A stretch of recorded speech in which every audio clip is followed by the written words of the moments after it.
प्रभाग नंबर 12 येथील सर्व जाती धर्माच्या बांधवांचं मी स्वागत करतो, अभिनंदन करतो की त्यांनी माझ्या मतदारसंघातील सर्व अजितदादा सर्व मतदारसंघाचा आभार मानतो, अभिनंदन करतो।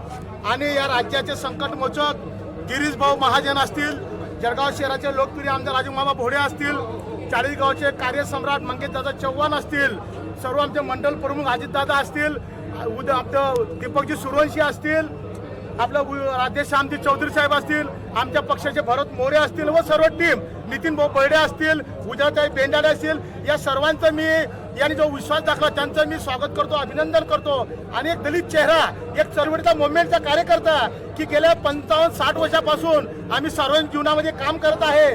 बाकी गिरीश भाऊ महाजन यांनी माझ्यासारख्या तळागाळातला शोषित पीडितसाठी काम करणारा कार्यकर्ता, जमिनीवर काम करणारा मी कार्यकर्ता आहे, हाडामासाचा मुवमेंटचा मी ऍक्टिव्ह कार्यकर्ता आहे। मला एक संधी दिली आणि मला निवडून सुद्धा आणलं सर्व भारतीय जनता पार्टी सर्व महायुतीने, त्या ठिकाणी मी सर्वांचं स्वागत करतो, अभिनंदन करतो। आणि यानंतर एक चांगलं काम मी माझ्या वार्डामध्ये करेल अशी मी या ठिकाणी ग्वाही देतो।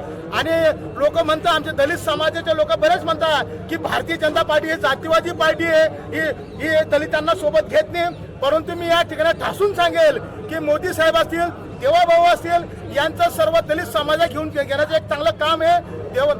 मोदी साहेबांचं एक चांगलं काम आहे की सबका साथ सबका विकास, त्या अनुषंगाने मी आज अनुभवलं की मी एक दलित म्हणून, एक दलित समाजाचा कार्यकर्ता की याला मला भारतीय जनता पार्टीने कोणतेही अशी अटी शर्ती न टाकता मला एकदम डायरेक्ट तिकीट दिलं।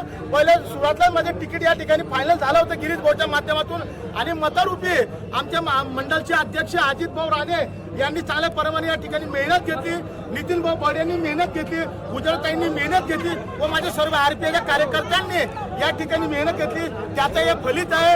आणि मी माझ्या सर्व भारतीय जनता पार्टी महायुती या ठिकाणी मी आभार मानतो आणि माझ्या वाणीला या ठिकाणी विराम देतो।